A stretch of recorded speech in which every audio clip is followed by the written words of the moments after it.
Subscribe to my channel for more videos and press the bell icon for latest updates. बिस्मिल्लाहिर्रहमानिर्रहीम। Dear student, आज का जो हमारा topic है वो सेंट्रियोल्स। ये भी एक साइटोप्लाज्मिक ऑर्गेनेलीज है। तो सबसे पहले जितने भी ऑर्गेनेली हमने डिस्कस किए, पहली जो चीज़ हम डिस्कस करते हैं कि उनको नाम क्यों दिया जाता है। बेसिकली इसको नाम दिया गया on the basis of location. Centrio, centre से ओल लिटिल बिट को कहा जाता है, लिटिल बिट, यानी कोई भी ऐसा ऑर्गेनेली जो बिल्कुल सेंटर के नज़दीक हो। बेसिकली सेंटर में न्यूक्लियस होता है और ये न्यूक्लियस की जो आउटर सरफेस है उसके बिल्कुल साथ होता है। तो जैसे यहाँ आपको नज़र भी आ रहा है, ये मैंने ड्रा किया है कि ये न्यूक्लियस है, ये बिल्कुल उसके साथ आप कह सकते हैं almost near to the centre. तो इस वजह से इसका नाम सेंट्रियोल कहा गया। तो these are located exterior to nucleus surface. तो हमेशा ये न्यूक्लियस सरफेस के बाहर होता है और ये यूजली पेयर की शक्ल में होते हैं। और जब हम पेयर की बात करते हैं तो ये दोनों पेयर एक दूसरे के लिहाज से एक एंगल बना रहे होते हैं, जो 90 का angle, right angle to each other. तो ये 3 पॉइंट अपने जहन में रखने हैं।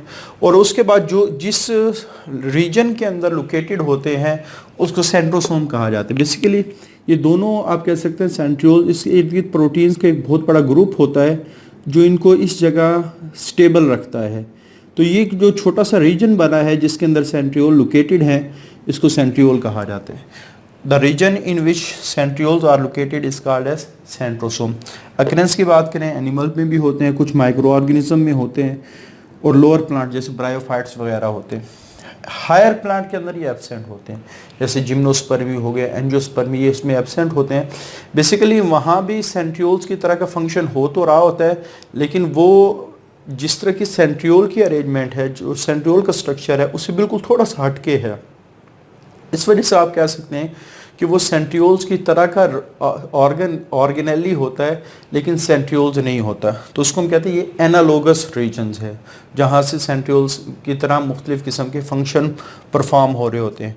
तो animals, some micro organism lower plants में होते हैं लेकिन हायर प्लांट में एब्सेंट होते हैं। तो ये ऑब्जेक्टिव के लिहाज से तो हायर प्लांट में अपने 2 बड़े ग्रुप तो जहन में लाजमी रखने हैं, जिम्नोस्पर्म और एंजियोस्पर्म। तो ये हायर प्लांट के 2 बड़े ग्रुप हैं, इनके अंदर नहीं होते। उसके बाद स्ट्रक्चर की बात करें तो स्ट्रक्चर के हवाले से जैसे आपको डायग्राम में नज़र भी आ रहा है, तो यहाँ अगर देखें डायग्राम, थोड़ी सी मैं यहाँ भी आपको एक्सप्लेन कर देता हूँ।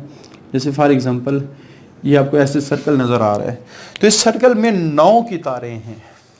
यानी आप कह सकते हैं जैसे आपको 1 2 3 4 5 6 7 8 9, ठीक है, 9 की तार। और हर की तार में मजीद 3 छोटी छोटी ट्यूब्यूल्स आपको नजर आएंगी। तो टोटल यानी 27 माइक्रो ट्यूब्यूल्स हैं जो 3-3 के ग्रुप की शक्ल में होती हैं। यानी आप इसको आप कह सकते हैं 9 ट्रिपलेट्स, 9 ट्रिपलेट्स, 9 के करीब ट्रिपलेट्स होते हैं। यानी आप कह सकते हैं 27 माइक्रो ट्यूब्यूल। तो यही है सेंट्रियोल कंसिस्ट ऑफ 9 अरे। अरे किसी भी ऐसी चीज़ को जो जिसको अपने तरतीब में रखा हो वो अरे कहलाती है, यानी कितार कह लें, आप सफ़ कह लें। तो 9 अरे ऑफ माइक्रोट्यूब्यूल्स, 9 कितारें, और हर कितार में मजीद 3-3 हैं। तो टोटल कितने हो जाएंगे? 27 हो जाएंगे। उसके बाद इसका फंक्शन क्या है, जैसे अभी हमने डिस्कस किया कि ये मौजूद होते हैं बिल्कुल न्यूक्लियस के साथ, न्यूक्लियस के साथ होते हैं। लेकिन जो ही सेल डिवीजन स्टार्ट होने लगती है, 2 से कितने बन जाते हैं? 4 बन जाते हैं। और ये जो 2 बने हैं, यानी सेकंड जो पेयर है वो अपोजिट साइड पे चला जाता है। और जब ये सेल डिवीजन का प्रोसेस स्टार्ट हो रहा होता है तो आपको पता है, आप लोगों ने मैट्रिक 9th-10th में भी पढ़ा होगा कि यहाँ से जो सेल मेम्ब्रेन, न्यूक्लियर मेम्ब्रेन है, गायब हो जाती है और दरमियान में क्या बनना शुरू हो जाते हैं? क्रोमोसोम बनना शुरू। अब ये जो सेंट्रियोल्स के 2 पेयर निकले हैं, इससे माइक्रोट्यूब्यूल्स की आप कह सकते हैं कुछ धागे निकलना शुरू होते हैं। और ये धागे आप कह सकते हैं, ये जो अपरेटस बना है इसको हम कहते हैं ये स्पिंडल अपरेटस है, और इसका काम है सेपरेशन ऑफ क्रोमोसोम, क्रोमोसोम को अलहदा करना इक्वली। तो यही बात लिखी हुई जस्ट बिफोर सेल डिवीजन, कि सेल डिवीजन से पहले 2 थे, फिर 2 और बने, 4 बने, तो 4 से 2 माइग्रेट करके अपोजिट साइड पे आ गए, 1 pair migrates to opposite side, spindle structure is form between, तो यहाँ स्पिंडल स्ट्रक्चर बनना शुरू हो जाते हैं।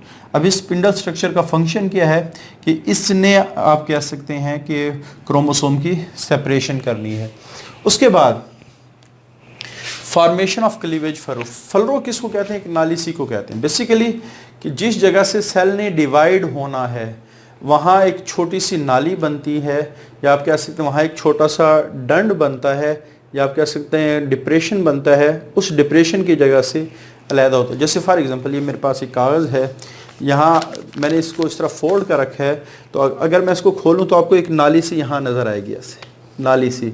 अगर कोई आपसे पूछे कि इस कागज़ को कहाँ से फाड़ा जाएगा तो आप फ़ौरन बता देंगे कि इस जगह से फाड़ा जाएगा, क्योंकि ये नाली डिसाइड करती है कि कागज़ ने कहाँ से फटना है। तो बिल्कुल इसी तरह जब 2 सेल डिवाइड करते हैं तो ये जो जगह है जहाँ थोड़ी सी नाली सी बनी है, या आप कह सकते हैं थोड़ा सा डंड सा पड़ा है या गहराई सी बनी है, तो ये गहराई इन सेंट्रियोल्स की अरेंजमेंट, सेंट्रियोल्स में जो माइक्रोट्यूब्यूल्स हैं उनके अरेंजमेंट की वजह से बनी होती है, और ये डिसाइड करते हैं कि सेल ने यहाँ से डिवाइड करना है।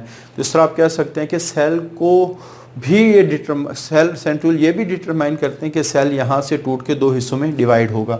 और तीसरी चीज़ के सेंट्रियोल के अरेंजमेंट से सीलिया बनते हैं। सीलिया बेसिकली लास्ट लेक्चर में भी हमने डिस्कस किया था, ये छोटे छोटे लोकोमोटरी ऑर्गन्स है जो यूजली काफ़ी सारे माइक्रो ऑर्गेनिज्म में, जैसे यहाँ मैं पैरामीशियम की एक डायग्राम ड्रा की है।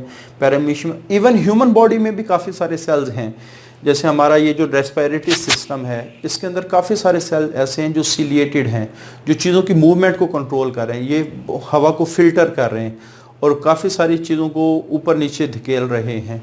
तो सीलिएटेड सेल्स बेसिकली, सीलिया छोटा सा लोकोमोटरी ऑर्गन है जिसकी वजह से एक चीज़ मूव करेगी। तो ये सेंट्रियोल एक छोटा सा टॉपिक था, ठीक है। लॉन्ग क्वेश्चन में तो हो सकता है कभी आ जाए, लेकिन शॉर्ट क्वेश्चन यहाँ से बन सकते हैं कि इसका फंक्शन लिखें। और ये काफ़ी दफ़ा आया, बल्कि थोड़ा सा जो MD कैट के हवाले से यहाँ मैं थोड़ा सा आपको बताता चलूँ। ये जो नंबरिंग है ये काफ़ी दफ़ा पूछी गई। जैसे मैं कहता हूँ एक नॉर्मल सेल के अंदर माइक्रोट्यूब्यूल्स की तादाद कितनी है, तो आप फ़ौरन कहेंगे एक सेंट्रियोल्स में 27 है, तो एक नॉर्मल सेल में 2 सेंट्रियोल्स होते हैं तो 54 हो जाती है। इसी तरह मैं बात करूं कि अगर डिवाइडिंग सेल है उसमें सेंट्रियोल्स की तादाद कितनी है, तो आपको फ़ौरन ज़हन में आना चाहिए इसका फंक्शन कि जब सेल डिवीजन स्टार्ट होने लगती है तो सेंट्रियोल डुप्लीकेट हो जाते हैं। तो इसका मतलब है 2 पेयर बन जाते हैं, 4 बन जाते हैं। 4 को अगर 27 के साथ मल्टीप्लाई करें इनटू, तो ये 108 बन जाते हैं, ठीक है। अगर मैं कहूँ कि कितने ट्रिपलेट्स होते हैं, तो आप फ़ौरन कहेंगे 4, एक में चूँकि 9 होते हैं और 4 में कितने होंगे 36 हो जाए। और एक नॉर्मल सेल में कितने ट्रिपलेट होते हैं, तो एक में 9 होते हैं और एक नॉर्मल सेल में 2 होते हैं, तो 18 ट्रिपलेट। तो इस तरह के काफ़ी सारे ऑब्जेक्टिव यहाँ से बन सकते हैं। तो इस वजह से इस टॉपिक को भी आपने ध्यान के साथ तैयार करना है। आज के लिए इतना ही, अल्लाह हाफिज़।